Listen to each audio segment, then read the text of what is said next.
दोस्तों आज हम बात करेंगे उन लीजेंड्स की जिन्होंने पूरी दुनिया को हंसाया, जिनको टीवी पर देख देख कर हम खूब हंसे, लेकिन जिन लोगों ने आपको हंसाया वो खुद अपनी ज़िंदगी में कितना रोए वो आपको आज पता चलेगा।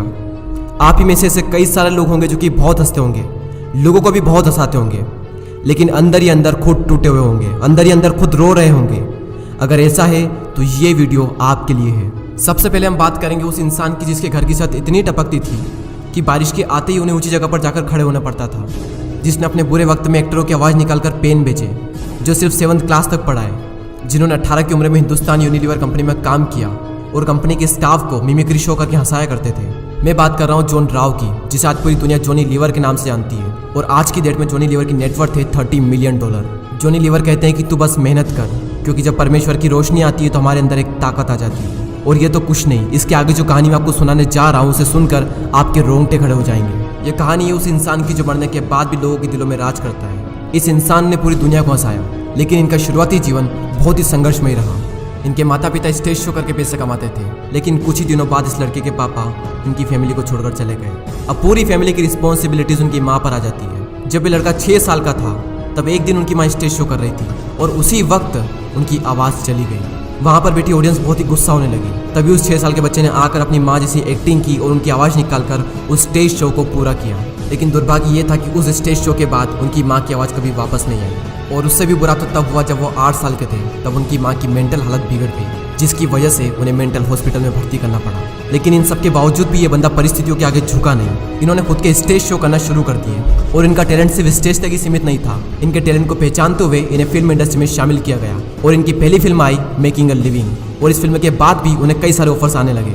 और सिर्फ यही नहीं, बल्कि 1914 में इन्होंने खुद की पहली फिल्म डायरेक्ट कर दी, जिसका नाम है कॉट इन द रेन। अब तो आप समझ चुके होंगे कि मैं किसकी बात कर रहा हूँ। मैं बात कर रहा हूँ चार्ली चैपलिन की, जो मरने के बाद भी लोगों के दिलों में जिंदा है। और इसी संघर्ष में कहानी एक लड़के की जो कि बहुत हकलाता था। अगर उसे किसी को कुछ बात कहनी होती तो वो ठीक से कह नहीं पाता था, अपने हकलाने की आदत की वजह से। और इसी आदत की वजह से उनका कई बार मजाक भी बना। अगर उनकी जगह हम होते तो यूट्यूब पर सर्च करते कि अगर कोई मजाक बनाए तब क्या करें। लेकिन इनका पूरा फोकस अपनी कमजोरी पर ना होकर अपनी ताकत पर था। ये कॉमेडी के लिए बहुत ज़्यादा पैशनेट थे, लेकिन हकलाते बहुत थे।